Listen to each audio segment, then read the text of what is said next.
The morning sun cast long shadows across the cobblestone streets of Windsor, as Sergeant James Mitchell adjusted his red tunic and straightened his bearskin hat. 23 years of service in the Queen's Guard had taught him that every day brought its own unique challenges, but nothing could have prepared him for what lay ahead on this seemingly ordinary Tuesday. James had always been different from his fellow guards. While others stood rigid and emotionless at their posts, he possessed an almost supernatural awareness of his surroundings. His wife Sarah often joked that he had eyes in the back of his head, a skill that had served him well during his tours in Afghanistan before joining the ceremonial guard. The streets around Windsor Castle buzzed with their usual morning activity. Tourists clutched cameras and guidebooks hoping to catch a glimpse of the famous guards. Local shopkeepers swept their storefronts preparing for another busy day of visitors. School children in bright uniforms walked in neat lines, their chatter filling the air with innocent excitement. Among the crowd was the Morrison family, visiting from Scotland for their first trip to see the royal residence. 8-year-old Emma Morrison skipped alongside her parents, her blonde curls bouncing with each step. She wore a bright pink jacket that made her stand out in the sea of adults, and her eyes sparkled with wonder at everything around her. Emma's father, David Morrison, was busy taking photographs of the castle's impressive architecture, while her mother, Linda, tried to keep track of their energetic daughter and navigate through the tourist map simultaneously. Like many parents in crowded places, they found themselves momentarily distracted by the overwhelming sights and sounds. The family had planned this trip for months. David worked as a mechanic in a small Scottish town, and Linda taught at the local primary school. They had saved every penny to give Emma this magical experience, and seeing her face light up at the grandeur of the castle made every sacrifice worthwhile. James stood at his designated post near the castle's main entrance, his trained eyes constantly scanning the area. He noticed the Morrison family among the dozens of other tourists, particularly drawn to young Emma's infectious enthusiasm. There was something pure about the way children experienced these moments, unburdened by adult worries and completely absorbed in the magic of the moment. The morning progressed normally until James noticed a change in the crowd's dynamics. A local cycling club had chosen the same route for their morning training ride, something that happened occasionally, but always required extra vigilance. The cyclists moved in a tight formation, their bright lycra uniforms and aerodynamic helmets creating a colorful blur as they navigated through the designated cycling lane. Among the cyclists was Marcus Chen, a competitive rider training for an upcoming championship. Marcus was known in the local cycling community for his speed and determination, qualities that had earned him several regional titles. However, his intense focus on performance sometimes made him less aware of pedestrian traffic, especially in busy tourist areas. The cycling lane ran parallel to the main pedestrian walkway, separated only by a low decorative barrier that many tourists didn't notice or understand. Signs in multiple languages warned pedestrians to stay clear, but the constant flow of excited visitors often led to confusion about designated areas. James observed the approaching cyclists while simultaneously keeping track of the various tourist groups. His military training had taught him to assess multiple potential scenarios simultaneously, a skill that proved invaluable in his current role. He noticed that some tourists were straying close to the cycling lane, taking photographs without paying attention to their surroundings. The Morrison family continued their exploration, with Emma growing more excited by the minute. She pointed at the guards' uniforms, fascinated by the bright red fabric and the tall bearskin hats. Her parents smiled at her enthusiasm, occasionally calling her back when she wandered. Too far ahead in her excitement, Linda Morrison had been trying to take a family photograph with the castle in the background. When she realized Emma had moved several steps away, drawn by something that had caught her attention. In the way that only children can, Emma had become completely absorbed in watching a small bird that had landed near her feet, oblivious to everything else around her. The morning air carried the usual sounds of the city, car engines, tourist chatter, the distant clip-clop of horse-drawn carriages, and now the increasingly loud whir of approaching bicycle wheels. Most people moved through their routines without conscious awareness of these background sounds, but James's trained ear picked up the subtle changes in rhythm and intensity. David Morrison lowered his camera and looked around for his daughter, spotting her crouched near the decorative barrier, still watching the small bird with intense concentration. He called her name softly, not wanting to startle the bird she found so fascinating. But Emma was too engrossed to hear him over the ambient noise of the busy street. The cycling group maintained their steady pace, following their usual training route. Marcus Chen rode near the front of the pack, his eyes focused on the path ahead, his mind calculating speed and distance. The other cyclists followed in formation, trusting their lead rider to navigate safely through the tourist area. James felt a subtle shift in his awareness, the kind of heightened alertness that had kept him alive during dangerous missions overseas. Something in the positioning of people, the timing of movements, the converging paths of the various groups triggered his instincts. Years of training had taught him to trust these feelings, even when he couldn't immediately identify the specific threat.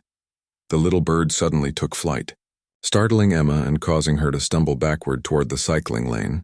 Her bright pink jacket caught James's attention immediately, as she moved closer to the barrier that separated pedestrians from the fast-moving cyclists.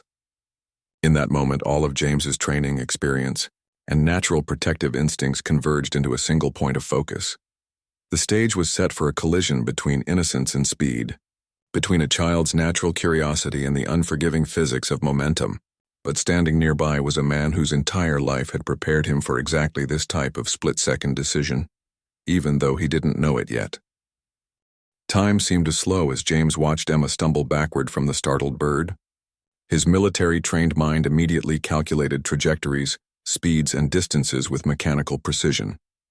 The cycling group was approximately 50 meters away and closing fast at roughly 30 kilometers per hour. Emma, still recovering from her surprise, continued moving toward the cycling lane. Completely unaware of the approaching danger, Marcus Chen, leading the cyclist formation, had his head down in racing position, focused on maintaining optimal aerodynamics for their training session.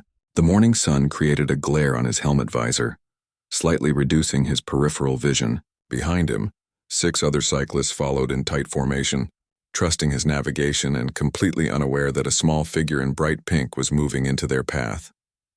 David Morrison finally got his wife's attention and pointed toward Emma, who was now dangerously close to the barrier. Linda dropped her tourist map and started moving toward her daughter, but she was at least 20 meters away and would never reach her in time. Other tourists, absorbed in their own activities, remained oblivious to the unfolding situation. James felt his heart rate spike as his training kicked into high gear. Every simulation, every emergency drill, every split-second decision he had made during combat operations had prepared him for moments like this. But this wasn't a battlefield in Afghanistan or a training exercise at the military academy. This was a sunny morning in Windsor, and an innocent child's life hung in the balance. The Royal Guard's position required him to maintain strict discipline and remain at his post under virtually all circumstances. Tourists often tried to distract guards, hoping to make them break character or abandon their stations. James had stood motionless through marriage proposals, comedy performances, and even minor medical emergencies nearby, always trusting that others would handle situations outside his immediate responsibility. But this was different. His paternal instincts, honed by raising 3 children of his own, overrode every protocol and regulation. Emma reminded him of his youngest daughter, Sophie, who had the same fearless curiosity and tendency to wander off when something caught her attention. The thought of Sophie in similar danger made his decision instantaneous and irreversible. Emma finally steadied herself after the bird's departure, but found herself disoriented. The decorative barrier was now directly behind her, and the cycling lane just steps away. She looked around for her parents, spotting them in the distance but not understanding why they appeared so concerned. In her 8-year-old mind, she had simply been watching a pretty bird, and now she needed to return to the exciting tour of the castle. The cyclists rounded a slight curve in their path, bringing them into direct line of sight with Emma's location. Marcus Chen lifted his head slightly, preparing to call out pace instructions to his team. Through his tinted visor, he caught a glimpse of pink movement near the barrier but couldn't immediately process what he was seeing. Traveling at high speed, the brain often struggles to identify unexpected objects or people that suddenly appear in familiar environments. James made his decision in the space between heartbeats. Every fiber of his being as a soldier, a father, and a human being compelled him to act. Protocol, Regulations and potential consequences became irrelevant in the face of a child's imminent danger. Without hesitation, he abandoned his post and began moving toward Emma with the speed and determination that had made him an elite soldier. The sound of his heavy military boots hitting the cobblestones created a rhythmic thunder that cut through the morning's ambient noise. Tourists turned to look at the unprecedented sight of a Queen's Guard breaking formation and moving with obvious urgency. Some reached for their cameras, thinking this might be part of a special ceremony or demonstration they were lucky enough to witness. Linda Morrison's scream finally pierced through the general noise, causing several people to look around in alarm. She pushed through a group of German tourists, desperately trying to reach her daughter while shouting Emma's name. David Morrison dropped his camera and began running as well. But both parents were too far away and moving through too many people to reach Emma before the cyclists arrived. Marcus Chen heard the scream and instinctively looked up from his racing position. The pink blur he had noticed earlier suddenly resolved into the clear image of a small child standing directly in their path. His training as a competitive cyclist included emergency procedures, but nothing had prepared him for a scenario involving a child in a tourist area. The physics of their situation became immediately and terrifyingly clear. At 30 kilometers per hour, stopping a bicycle requires approximately 10 meters under ideal conditions. Marcus and his team had less than 6 meters and were traveling on smooth cobblestones that provided limited traction for sudden stops. Even if he managed to stop in time, the cyclists behind him would likely collide with his back wheel, creating a chain reaction that could prove even more dangerous for everyone involved. James covered the distance to Emma with remarkable speed, his red tunic flowing behind him like a superhero's cape. His bearskin hat flew off his head, but he didn't slow down to retrieve it. Every second counted, and he could hear the approaching whir of bicycle wheels growing louder and more urgent. Emma finally heard her mother's screams and turned toward the sound, taking another step backward in the process. This movement brought her even closer to the cycling lane, where the decorative barrier was now the only thing between her and the approaching cyclists. The barrier itself was only knee-high and designed more for aesthetics than safety, providing virtually no protection against fast-moving vehicles or bicycles. Other tourists began to understand that something serious was happening. A Japanese tour group stopped their photography session and began pointing toward the unfolding drama. An elderly British couple who had been feeding pigeons nearby stood up from their bench, the man instinctively stepping forward as if to help despite being too far away to make a difference. Marcus Chen made the split-second decision to swerve rather than attempt a full stop. He shouted a warning to his team and pulled hard on his handlebars, aiming to avoid Emma by veering toward the empty portion of the cycling lane. However, this maneuver put him dangerously close to losing control of his bike, and he could feel his back wheel beginning to slide on the smooth cobblestones. The other cyclists reacted to Marcus's sudden movement with varying degrees of success. 2 managed to follow his lead and swerve in the same direction, but 3 others were caught off guard by the unexpected change in direction. One cyclist clipped Marcus's back wheel, sending both bikes into a wobbling dance that threatened to spill them directly toward where Emma stood frozen in fear. James reached Emma just as she turned back toward the cycling lane, finally aware of the approaching danger but paralyzed by the overwhelming sight and sound of the cyclist bearing down on her. Without slowing his momentum, James scooped her up in his arms and continued moving, carrying them both away from the path of the careening bicycles. The collision between training, instinct, and pure human compassion was about to reach its climax, with Emma's safety hanging in the balance and James's career-defining moment just seconds away. The moment James's arms wrapped around Emma felt like an eternity compressed into a single heartbeat. The little girl was lighter than he expected, her small frame almost weightless compared to the military equipment he had carried during his service years. But the responsibility he felt in that instant was heavier than any burden he had ever shouldered. Emma's eyes widened with surprise as she found herself suddenly lifted from the ground by the tall guard in the bright red uniform. Her initial shock quickly gave way to a strange sense of safety, despite not understanding what was happening. Something about James's confident grip and determined expression reassured her that everything would be all right. Marcus Chen's desperate swerving maneuver had partially worked, taking him away from Emma's original position. But the physics of high-speed cycling on cobblestones proved unforgiving. His back wheel continued sliding, and he could feel his bike beginning to tip toward the sidewalk area, where tourists were scrambling to get out of the way. The cyclist behind him, unable to stop in time, was about to collide with his back wheel. James carried Emma 3 full strides away from the cycling lane before the first impact occurred. The sound of carbon fiber meeting carbon fiber created a sharp crack that echoed off the castle walls, followed immediately by the scraping and grinding of metal components hitting cobblestone. The carefully organized formation of cyclists dissolved into a tangle of wheels, handlebars, and brightly colored lycra. Linda Morrison reached the scene just as James set Emma down safely on the sidewalk. Her maternal instincts took over completely as she dropped to her knees and began checking her daughter for any signs of injury, her hands shaking with the adrenaline of near-miss terror. Emma, still processing what had just happened, looked curiously at the chaos behind them, where the cyclists were sorting themselves out from their mishap. The collision had been more dramatic than dangerous for the cycling team.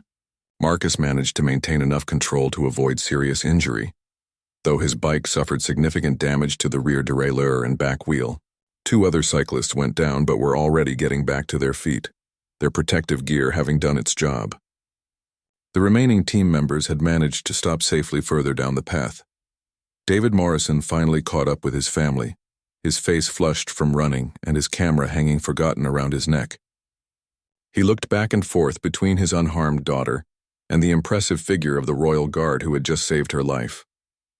Words seemed inadequate for the gratitude he felt, and for several seconds he could only stand there, breathing heavily and trying to process how quickly their pleasant family outing had nearly turned tragic.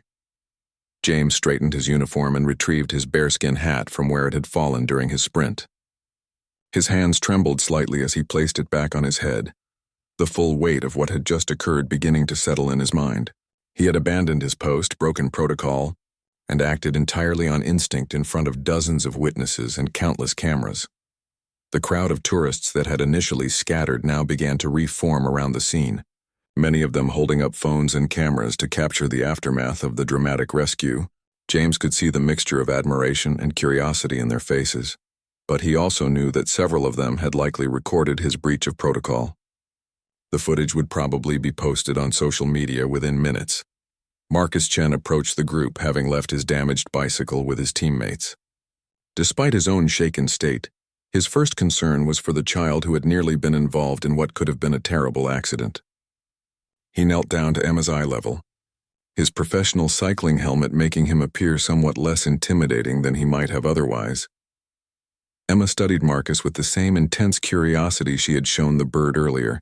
Apparently fascinated by his colorful uniform and aerodynamic gear, she asked him if he was a race car driver, causing both her parents and several nearby tourists to laugh despite the recent tension. The innocent question helped break some of the emotional weight that had settled over the group. The other cyclists began wheeling their bikes over to check on everyone involved. Most had suffered only minor scrapes and bruises, and their primary concern now was ensuring that Emma was truly unharmed and that the situation wouldn't escalate into something more serious. They were experienced athletes who understood that accidents could happen to anyone, especially in areas where pedestrians and cyclists shared space. James found himself in an unusual position for a Queen's Guard. Normally, his interactions with the public were limited to maintaining his stoic presence, while tourists took photographs and occasionally asked directions. Now he was at the center of a situation that would undoubtedly require explanations to his commanding officers and possibly formal incident reports. A senior castle security officer arrived on the scene, having been alerted by other guards who witnessed James abandoning his post. Captain William Barnes had served alongside James during their military careers and understood better than most the kind of man James was. Still, protocols existed for good reasons, and the situation would require careful handling to address both the heroic nature of James's actions and the breach of standing orders. Linda Morrison finally found her voice and thanked James with tears in her eyes. She explained that Emma was their only child and that they had saved for 2 years to afford this trip to Windsor. The thought of what might have happened without his intervention was too overwhelming to fully contemplate, and she struggled to express the magnitude of her gratitude. Emma, meanwhile, seemed to be the least traumatized person in the entire group. She asked James why his hat was so big and whether it was heavy to wear. Her resilient spirit and natural curiosity reminded everyone present why children were so precious and worth protecting, even at the cost of careers and regulations. The crowd of onlookers continued to grow as word spread about the dramatic rescue. Tour guides began incorporating the incident into their presentations, describing it as an example of the dedication and protective instincts of the Queen's Guard. Some tourists asked James for photographs, treating him like a celebrity rather than a soldier who had simply done what any decent person would have done. Captain Barnes approached James with a mixture of professional concern and personal pride. He knew that a formal investigation would be required, but he also recognized that James's actions reflected the highest values of military service. The challenge would be balancing official protocol with common sense and human decency. Marcus Chen finished his conversation with Emma and her parents, exchanging contact information to follow up and ensure there were no lingering concerns. His cycling team was already making arrangements to transport their damaged equipment back to their training facility. They would all have quite a story to tell about their morning ride. Though it certainly wasn't the kind of training session they had planned, the immediate crisis had passed. But the consequences of this split-second decision were just beginning to unfold for everyone involved. Captain Barnes pulled James aside for a private conversation, while the crowd continued to buzz with excitement around them. The two men had served together in Afghanistan, where split-second decisions often meant the difference between life and death. Barnes understood the instincts that had driven James to act. But he also knew that military discipline and civilian ceremonial duties operated under completely different sets of rules. James stood at attention as Barnes approached, his training automatically taking over despite the extraordinary circumstances. 23 years of military service had ingrained certain responses so deeply that they occurred without conscious thought. However, both men knew that this conversation would be anything but routine. Barnes spoke in low tones, explaining that while he personally admired James's actions, there would inevitably be an official inquiry. The Queen's Guard operated under strict protocols that existed for security reasons as much as ceremonial ones. Abandoning a post regardless of the circumstances required formal documentation and review by superior officers who might not have witnessed the situation firsthand. Meanwhile, Emma Morrison had become something of a celebrity among the tourists. Her natural charm and innocent questions about the guards, the castle, and the cyclists had drawn a small crowd of admirers. She seemed completely unfazed by her brush with danger, instead treating the entire incident as an exciting adventure that would make a great story to tell her friends back home in Scotland. The Morrison family found themselves overwhelmed by the attention they were receiving. David's camera, which had been forgotten during the crisis, was now in high demand, as other tourists asked him to take their pictures with the famous rescue site in the background. Linda maintained a protective arm around Emma while graciously answering questions from concerned onlookers who wanted to know if her daughter was really all right. Social media had indeed begun picking up the story, as James had anticipated. Several tourists had captured portions of the incident on their phones, and the footage was already being shared across various platforms with hashtags like Heroic Guard and Royal Rescue. The quality of the videos varied, but they all showed the unmistakable sight of a Queen's Guard abandoning his post to save a child. Marcus Chen spent time speaking with his cycling teammates about what they could have done differently to prevent the near accident. As experienced athletes, they were accustomed to analyzing their performance and identifying areas for improvement. The consensus was that they needed to be more cautious when riding through high-traffic tourist areas, even when following designated cycling routes. The cycling team's coach, who had been following in a support vehicle, arrived to assess the situation and check on his athletes. He was relieved to find that no one had been seriously injured, but concerned about the circumstances that had led to the incident. As a responsible coach, he would need to review their training routes and safety protocols to prevent similar situations in the future. Emma's questions continued to entertain everyone around her. She wanted to know if all the guards were as strong as James, whether they ever got tired standing so still, and if she could try on one of their big hats someday. Her innocent curiosity provided a light-hearted counterpoint to the serious discussions taking place among the adults about protocols, investigations, and consequences. A local news reporter who happened to be in the area doing a routine story about tourism arrived at the scene. She quickly recognized that this was a much more significant story than her original assignment and began conducting impromptu interviews with witnesses. The combination of a heroic royal guard, an innocent child, and dramatic video footage was exactly the kind of human interest story that resonated with audiences. James found himself facing a dilemma he had never encountered during his military career. In combat situations, the rules of engagement were clear, and protecting innocent lives always took precedence over following standard operating procedures. But civilian ceremonial duty operated under different principles, where maintaining discipline and following protocol were considered essential to the integrity of the institution. Captain Barnes concluded his initial conversation with James by explaining that he would need to file a preliminary report within the hour. The incident would then be reviewed by a board of senior officers, who would determine whether James's actions constituted a justifiable breach of protocol or a serious disciplinary offense. The outcome could range from a formal commendation to a court-martial, depending on how the reviewing board interpreted the circumstances. The Morrison family began receiving offers from various media outlets who wanted to interview them about their experience. Television producers, newspaper journalists, and online content creators all saw the potential for a compelling story about heroism, family, and the human side of Britain's famous ceremonial guards. David and Linda found themselves having to make decisions about publicity they had never anticipated when they planned their simple family vacation. Other members of the Queen's Guard who had witnessed the incident from their various posts were struggling with their own reactions. They had all been trained to maintain their positions under virtually any circumstances. But seeing a colleague make such a dramatic and obviously necessary intervention challenged their understanding of when rules should be flexible versus absolute. Emma finally asked the question that was on everyone's mind. Why did the nice guard help me? Her parents tried to explain that some people are willing to help others even when it might get them in trouble. But the concept of someone risking their job to help a stranger was difficult for an 8-year-old to fully grasp.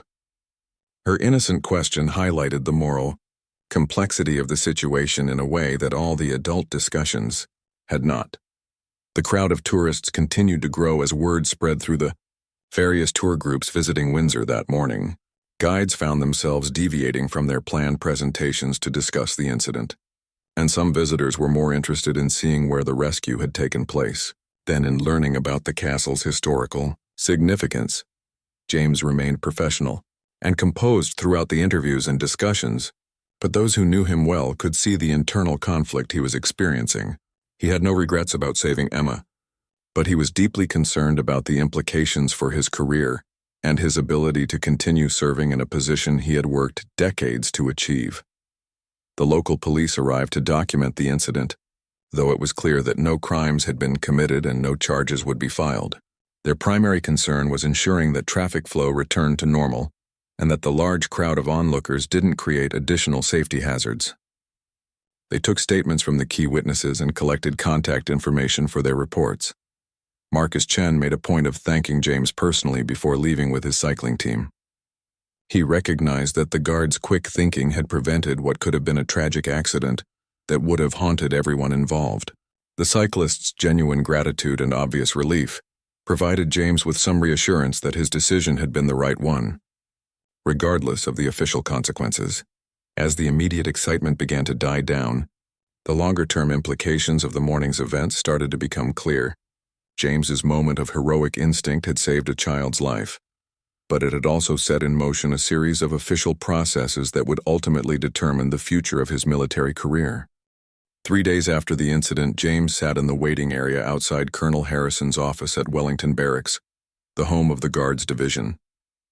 The formal inquiry board had been convened faster than anyone expected, largely due to the media attention the story was receiving. Videos of the rescue had gone viral across multiple social media platforms, with millions of views and thousands of comments debating whether James was a hero or had violated his sworn duty.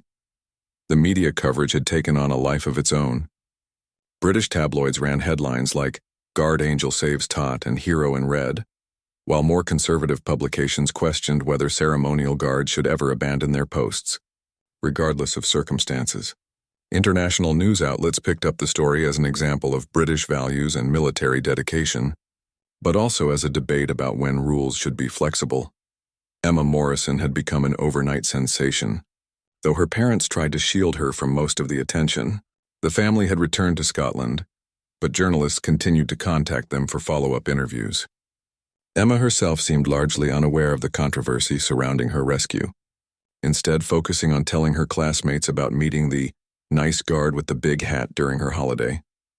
James's wife, Sarah, had taken leave from her teaching position to manage the constant stream of phone calls and visitors at their home.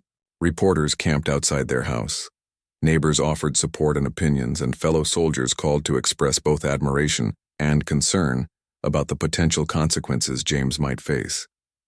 The family's quiet life had been completely disrupted by a single moment of heroic instinct. The preliminary investigation had revealed interesting details about the incident. Security camera footage from multiple angles showed clearly that Emma had been in genuine danger, and that James's intervention had likely prevented serious injury or death. Traffic analysis experts confirmed that the cyclists would not have been able to stop in time, and accident reconstruction specialists supported James's split-second assessment of the situation. Captain Barnes had spent considerable time preparing James's defense file, documenting his exemplary service record, his specialized training in threat assessment, and testimonials from colleagues who vouched for his character and judgment. 23 years of perfect service carried significant weight, as did his combat experience and the commendations he had received for previous acts of courage under fire. The cycling team had also provided statements supporting James's actions. Marcus Chen had written a particularly compelling letter, explaining that he and his teammates were experienced athletes who understood the physics of their situation better than anyone. He confirmed that a collision was inevitable, and that Emma would likely have been seriously injured or killed without James's intervention. Public opinion polls showed overwhelming support for James's actions, with over 80% of respondents believing he had done the right thing. Support groups formed on social media, and a petition demanding his exoneration gathered nearly 500,000 signatures in just 3 days. However, military officials cautioned that popular opinion could not override established protocols and chains of command. The Morrison family had written heartfelt letters to James's commanding officers, expressing their eternal gratitude and pleading that he not be punished for saving their daughter's life. David Morrison, a practical man who understood the importance of rules and regulations in his own profession, nevertheless argued that some situations required human judgment to override standard procedures.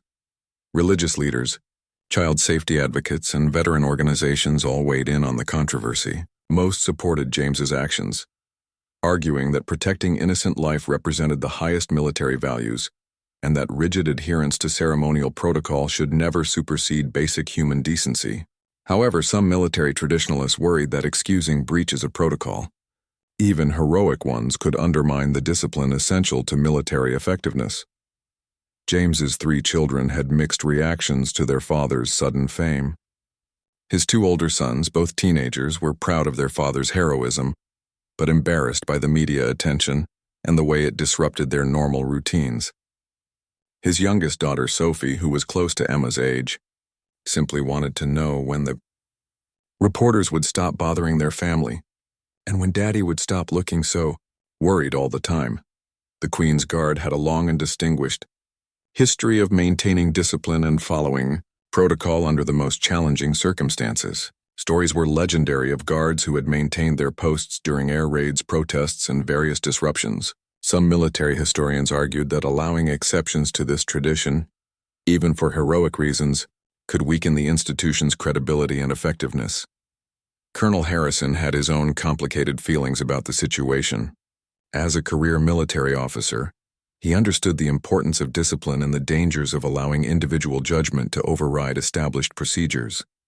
However, as a father and human being, he couldn't imagine anyone not acting to save a child in similar circumstances. His decision would set a precedent that would influence how future incidents were handled. The formal hearing was scheduled to last only 1 day, but the implications would be far-reaching. James would have the opportunity to present his case, supported by character witnesses and expert testimony about the circumstances of the incident. Military prosecutors would argue that maintaining discipline and protocol was essential to military effectiveness, and that exceptions, however well-intentioned, could not be tolerated. James had spent hours preparing his statement, trying to find words that would convey both his respect for military discipline and his conviction that saving Emma's life had been not just the right decision, but the only decision a decent human being could make. He understood that his career hung in the balance, but he also knew he would make the same choice again without hesitation. Sarah had been his strongest supporter throughout the ordeal, reminding him that their children would always be proud of a father who risked everything to save another child's life. She had seen him struggle with combat-related stress and knew that his protective instincts were both his greatest strength and, potentially, his greatest vulnerability in a peacetime military role. The morning of the hearing arrived gray and drizzly, typical London weather that seemed to match the somber mood of everyone involved. James put on his dress uniform with the same attention to detail he had shown every day of his military career, knowing that this might be the last time he wore it as an active member of the Queen's Guard. Media trucks lined the street outside Wellington Barracks, and protesters on both sides of the issue had gathered to show their support or opposition. The simple incident of a guard saving a child had somehow become a national debate about duty, heroism, and the role of individual conscience in military service. As James walked toward Colonel Harrison's office for what could be the most important hour of his military career, he thought about Emma Morrison, probably sitting in her Scottish classroom telling her friends about her adventure in London, blissfully unaware that her rescue had sparked such controversy and soul-searching about the nature of true service and sacrifice. The hearing room at Wellington Barracks was smaller than James had expected, containing only a long wooden table where 3 senior officers sat in judgment of his actions. Colonel Harrison presided over the proceedings with military precision, flanked by Major Patricia Wells, a specialist in military law, and Brigadier Robert Sterling, a veteran of multiple combat deployments who understood the complexities of split-second decision-making under pressure. James entered the room in full dress uniform, his medals and ribbons representing 2 decades of distinguished service. Captain Barnes accompanied him as his military counsel, carrying a thick folder of supporting documentation that included witness statements, expert analyses, and character references from colleagues spanning his entire career. The weight of military tradition and protocol filled the room like a physical presence. The proceedings began with a formal reading of the charges: abandoning post while on ceremonial duty, breaching established security protocols, and acting without authorization in a public area under military jurisdiction. Each charge carried potential penalties ranging from formal reprimand to dismissal from service, depending on how the board interpreted the severity of the breach and the circumstances surrounding it. Major Wells presented the military's case with clinical precision, outlining the importance of maintaining discipline and following established procedures.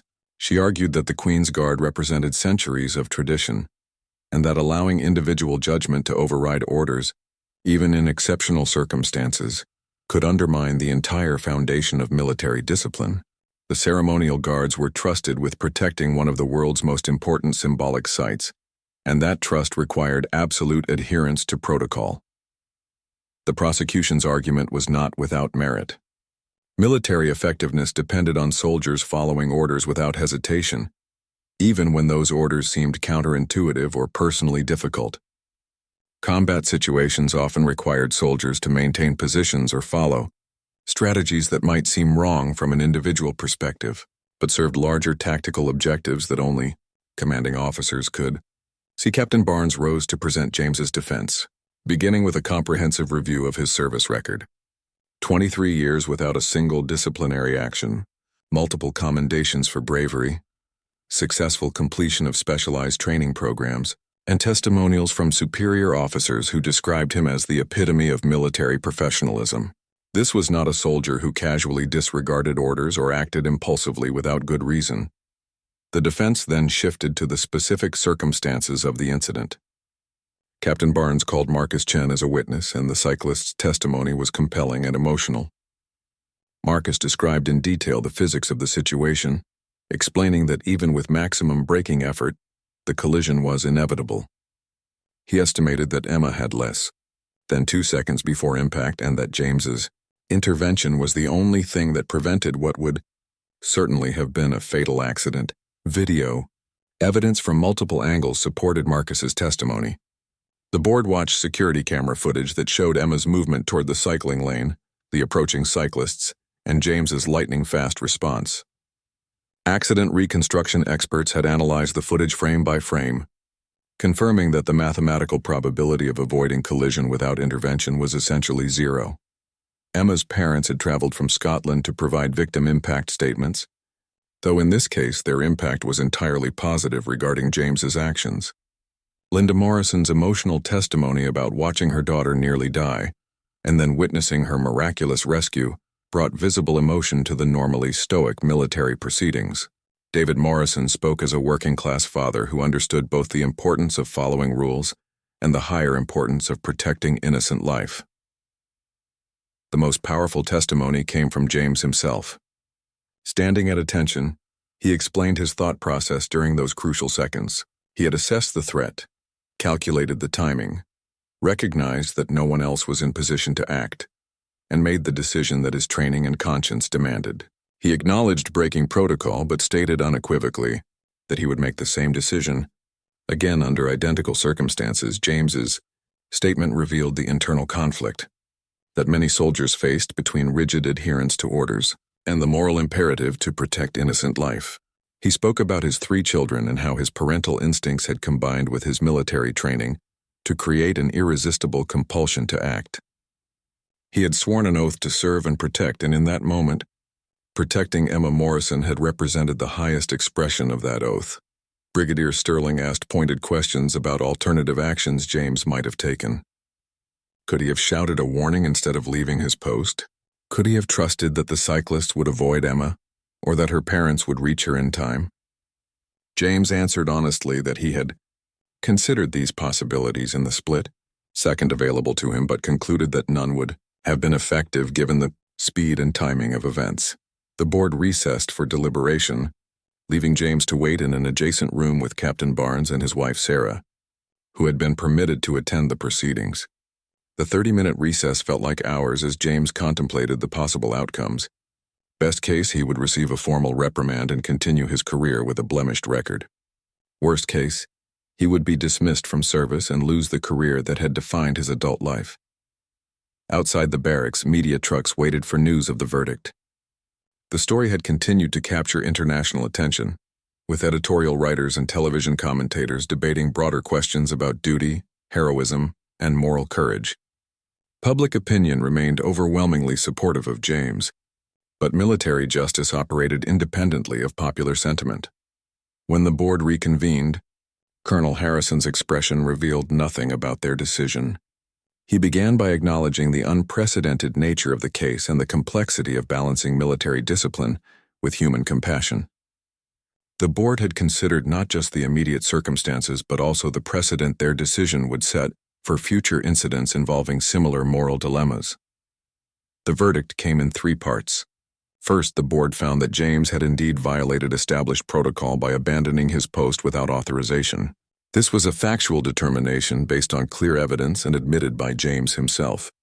Second, they found that his actions were reasonable and necessary under the specific circumstances, potentially saving a child's life when no other intervention was possible. The third finding was the most significant.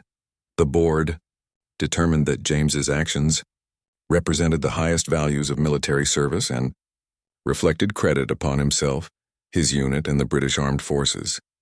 Rather than punishment, they recommended him for a commendation, recognizing his courage and quick thinking under pressure.